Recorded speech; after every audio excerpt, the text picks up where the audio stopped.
Hello students, welcome back to my YouTube channel. Today my topic will be types of partnership firms.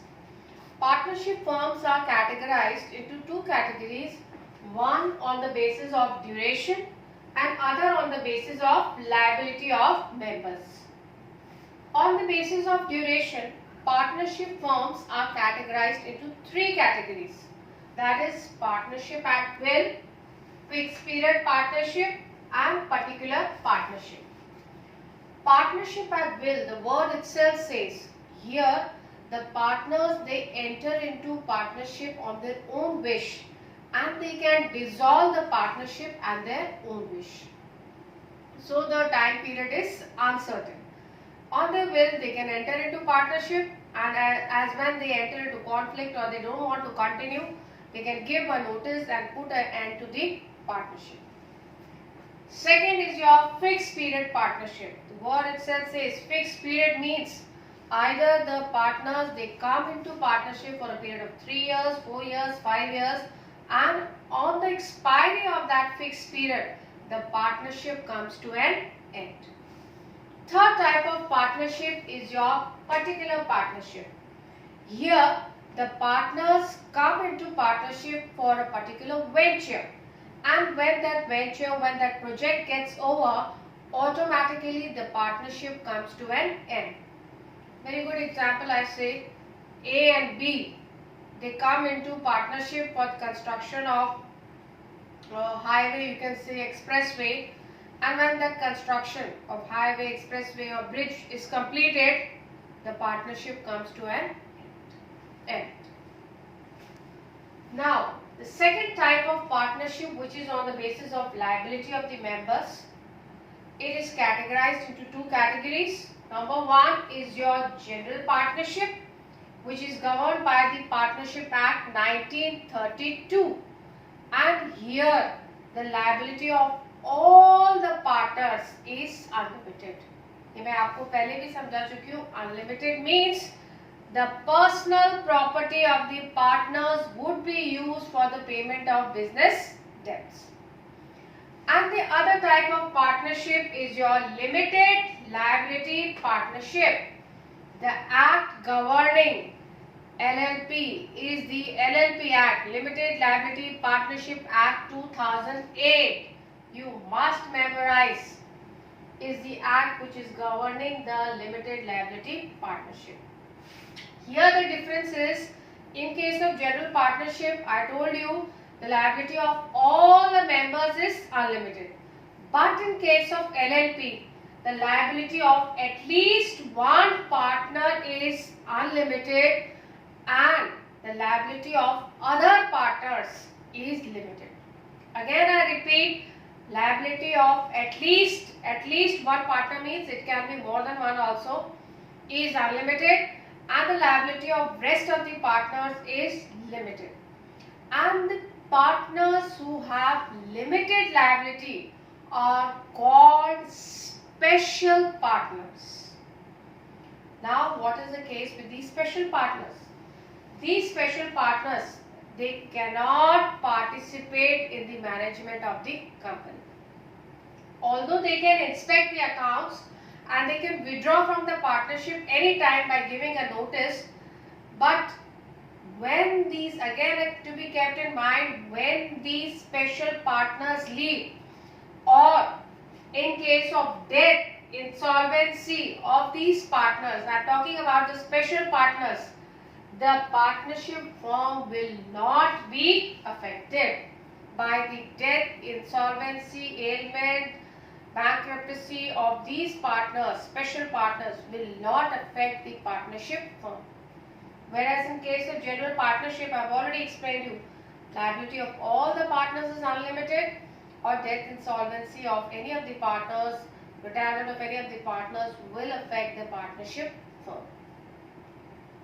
So I categorize the partnership on the basis of duration and on the basis of liability. On the basis of duration, quick revision, it is categorized into three: partnership at will, fixed period partnership and particular partnership. And on the basis of liability, it is categorized into two categories: that is your general partnership and limited liability partnership. Now I come to the topic, very important topic from the examination point of view, types of partner. Very good way of presenting it. You can present this with the help of the table. We have 4 categories: active partner, sleeping partner, secret partner and nominal partner. Nominal partner again categorized into 2 categories, that is partner by estoppel and partner by holding out. Who is the active partner? Active word itself says a person who actively participates in the management of the company is an active partner.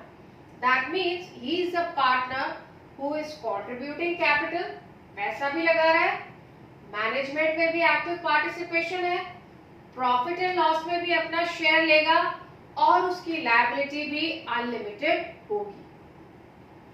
Second category is your sleeping partner. Other name for sleeping partner is your dormant partner.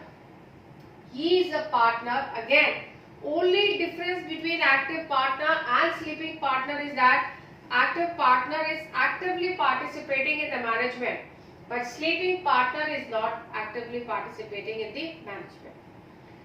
So he is a person, sleeping partner is a person जो पैसा लगा रहा है, management में participation नहीं है, profit and loss में अपना शेयर मांगेगा और उसकी भी लायबिलिटी अनलिमिटेड है.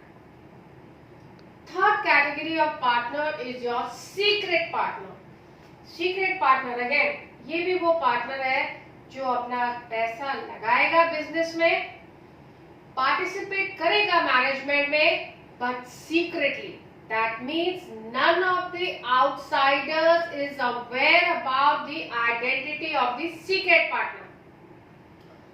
उसका प्रॉफिट एंड लॉस में शेयर रहेगा और उसकी भी लायबिलिटी अनलिमिटेड रहेगी.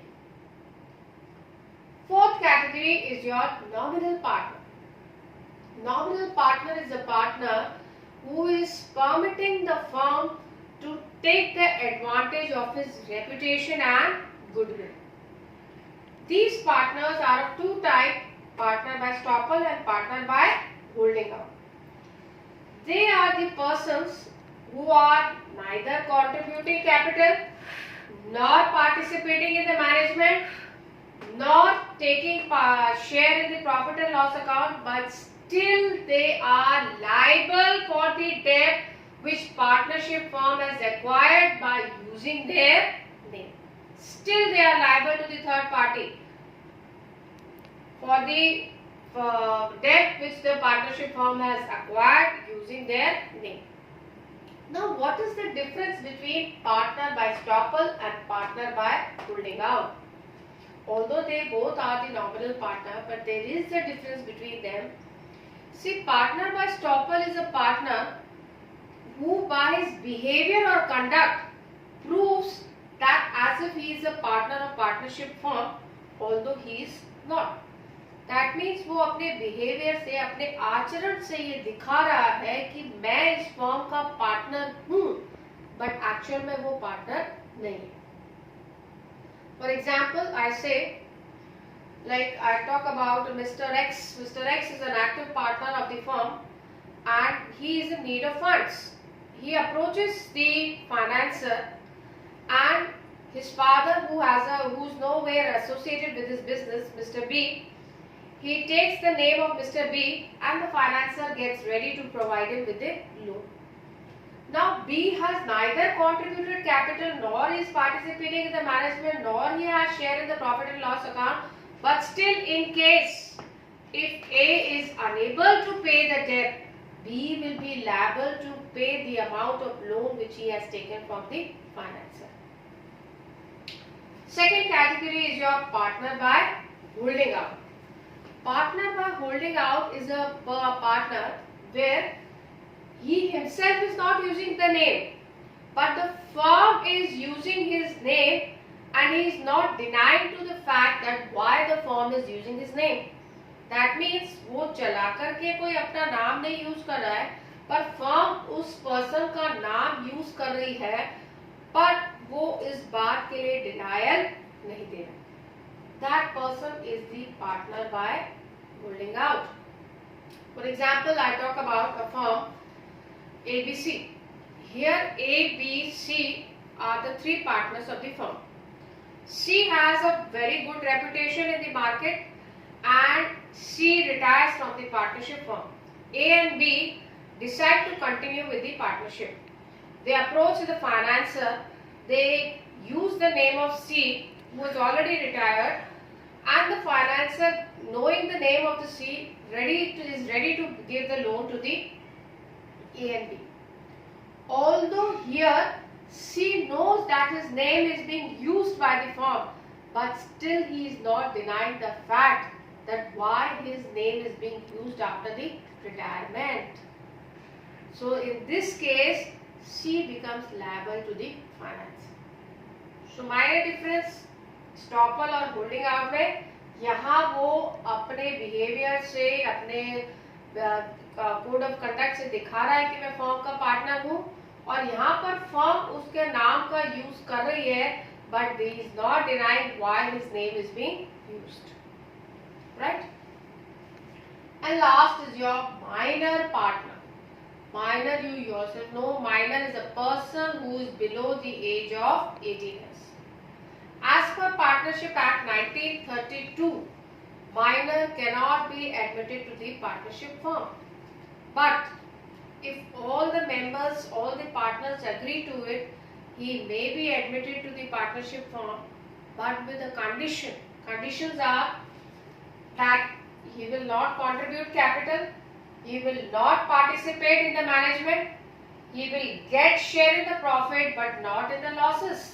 प्रॉफिट उठाएगा पर लॉसेस में उसका कोई भी शेयर नहीं होगा.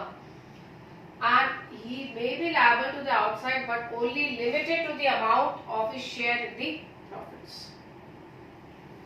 And very important, give public notice on attaining majority. That means when he attains the age of 18 years, he is supposed to give a notice of his attaining majority. He is supposed to give the notice whether he wants to continue in the partnership firm or not. If he wants to continue in the partnership firm, he will be a full-fledged partner. Full-fledged partner means अब उसकी liability unlimited हो जाएगी और profits में share लेने के साथ साथ वो losses में भी share लेगा. और if he denies his partnership is will go get over, but in the third condition, if no notice is given by him, it will be considered that he is a full-fledged partner of the partnership firm. Three conditions. Again I tell you, on attaining majority, 18 साल की उम्र attain करने के बाद उसे public notice देना होगा. अगर वो अग्री करता है कि I want to be a partner, he become a full fledged partner, जिसमें उसकी लायबिलिटी अनलिमिटेड होगी, प्रॉफिट्स में शेयर लेने के साथ साथ लॉसेस भी बेयर करेगा. If he doesn't wants to continue, again he can give a notice of it, but if no notice is given, it will be considered that he is a full fledged partner of the partnership. Thank you. That's all for today. If you have any queries, please comment.